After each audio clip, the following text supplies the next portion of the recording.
In a post on his Facebook page, Prime Minister Tihomir Orešković has called for a more tolerant public discourse. The PM expressed his concern that public dialogue has become increasingly more harsh and less tolerant. He reminded that pluralism as the bedrock of democracy implies differing opinions and dialogue.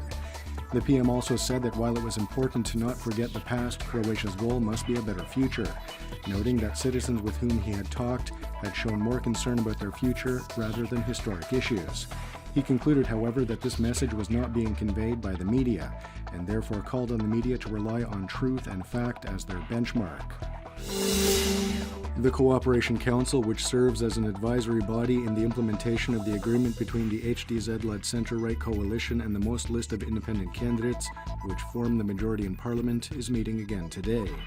Speaking for Croatian television this morning, Council member Pero Ćorić of the Party of Rights, Ante Starčević, said that all of the remaining deputy and assistant ministerial posts should be filled by tomorrow's cabinet session. He added that the issue of who will fill the vacant seat of Veterans Affairs Minister will also be discussed, citing Vinkovci Mayor Mladen Karlić as a possible candidate. Austria is presenting new measures today to stem the flow of migrants into the country. The new measures will be applied at the country's southern border with Slovenia. Interior Minister Johanna Mikl-Leitner has said that in doing so, Vienna is sending a clear signal that economic migrants will find no refuge in Austria. Slovene Foreign Affairs Minister Karl Erjavec has warned that if the coming EU summit in Brussels doesn't provide a concrete joint solution to the migrant crisis, each EU member state would be forced to find its own. In response to the new Austrian measures, Slovenia has already introduced harsher criteria for allowing migrants into the country, and as such has refused entry to more than 150 migrants in the past 3 days. The number of women in the 8th session of Croatian Parliament has increased to 30.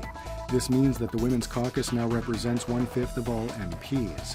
However, the chair of the Gender Equality Committee, Gordana Sobol of the SDP, says that this is still not enough.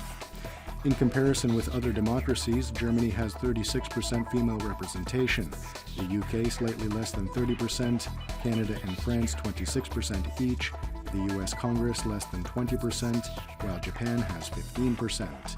Topping the list is Rwanda with 64%, while a number of countries such as Qatar and Yemen have no female representation in their legislative bodies.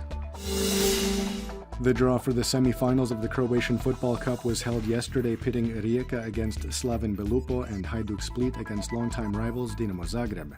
The first legs will be played on the 15th and 16th of March, with the return games to be played on the 5th and 6th of April. The final will be played in Osijek on May 11th.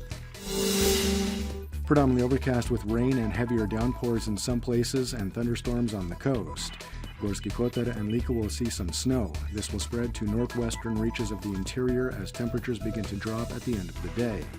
The southern coast will see the most sun. There will be a strong to gale force northeasterly on the northern Adriatic with a strong to gale force southeasterly in Dalmatia. Highs for the day will be between 3 to 8 degrees Celsius inland, 11 to 15 on the northern coast, and up to 20 degrees in southern Dalmatia.